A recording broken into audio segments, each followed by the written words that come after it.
going to be going over how to add virtual assistants to your team and assign them multiple numbers. So it all starts with your phone numbers. You got to purchase these phone numbers, and then in the phone numbers you want to give them a name. So you'll start by giving them a name, and it'll be VA1, and we're going to give VA1 as many numbers as we'd like. So I want to give this VA 4 numbers. So I'm going to go ahead into this, put VA number 1, buy another number, put VA number 1, buy another number, and put VA number 1, and so on until how many numbers I want. So for this particular situation, I'm going to have 4 numbers for this individual. So now that I bought the numbers and it has the name, I can go into my staff, and in my staff, I'm going to create an add employee. Once you add employee, you can go into the user and you can give it a first name, last name, email, and phone number. So you're going to create one user per number.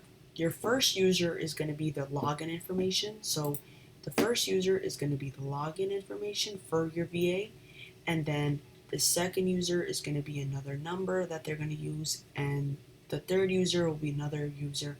The third user will be another number that they can use. So technically, you have to create a user for every number, but you're going to create one login that's going to be real, and then the other are going to be dummy accounts that are just going to be other numbers that are assigned to them. So I hope I explained that. So this first account right here, James login. This is going to be my virtual assistant James, his real login information.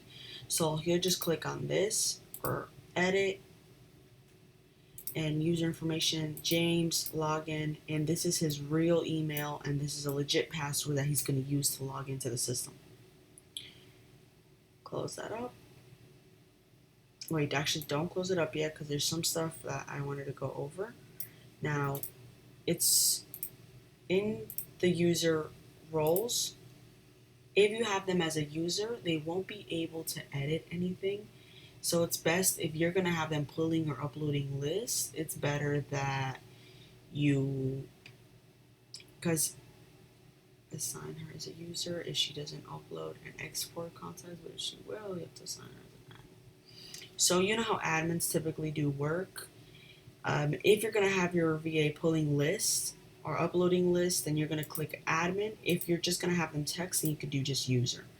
I recommend admin because I always want to have them able to do that. Now in the user permission, you have options to what they're able to look at. I typically want to leave this just the way it is. Only assign data means that if you put this contact into a campaign, as in the campaign configurations, this is the only user, the login user, then that's the only leads that they're going to get.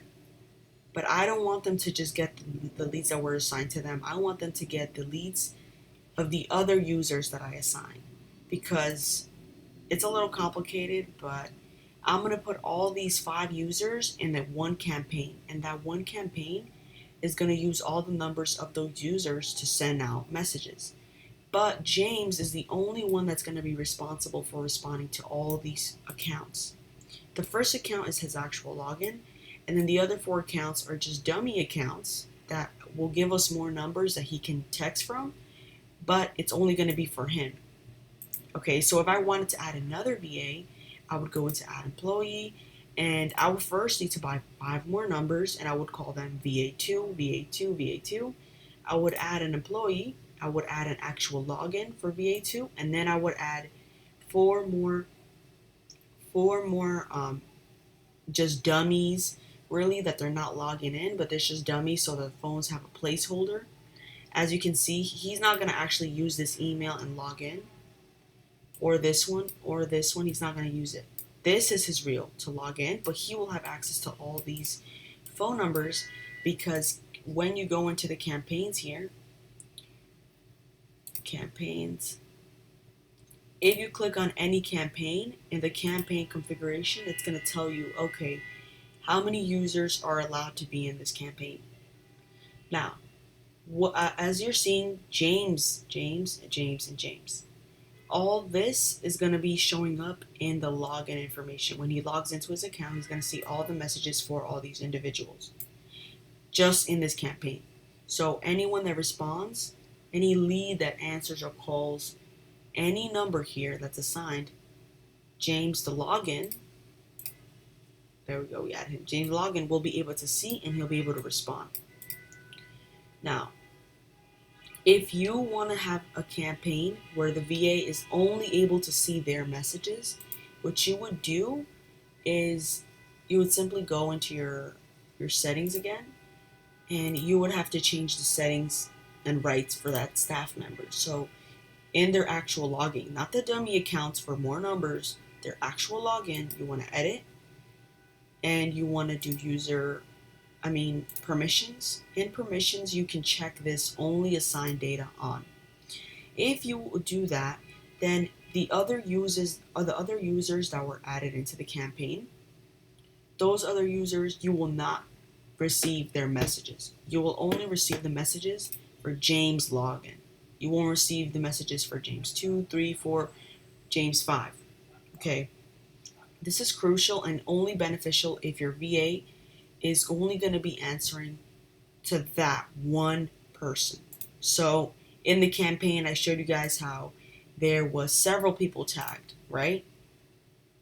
So if I add James login, and in James login's preferences, I put that he will only be assigned to his data, then when people start replying in the campaign to James 2, the other dummy accounts, James 3, James 4, James login will not see any of their messages.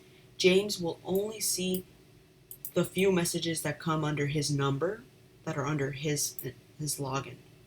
So that's why it's important that you don't check that box off if your intentions are to have the VA respond to multiple users that are actually just other numbers that he's going to have access to. So I hope I was able to explain that. Now, let's go back into the settings real quick.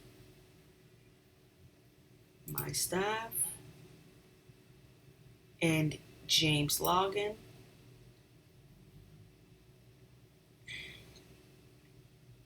Now, when you're selecting the phone numbers, remember I told you guys you got to purchase those numbers. When you purchase those numbers, you got to give it the name of the VA. So VA James, VA 111. You want to make sure that when you go into call, you select the number for VA 1. So that way you're actually using VA 1's number. And as I mentioned before, have this just the way it is unchecked because you want him to be able to respond to other data that's not assigned to him, but data that was put into the campaign that he's a part of. So now that we covered that, that's very helpful. That's going to be able to help you have more numbers per user. Now,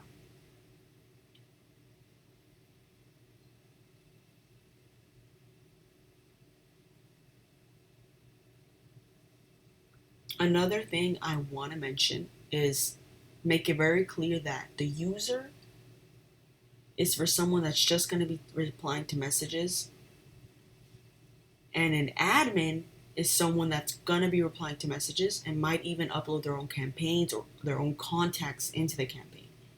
So make sure that you know the difference. You don't want to give the wrong permissions to an individual you don't trust yet. You might want to limit them to user if you don't want them to be able to upload contacts or anything like that. An admin might be someone you trust more who can upload and erase contacts. Now, one last thing I want to mention, if you are going to go the route of having to assign,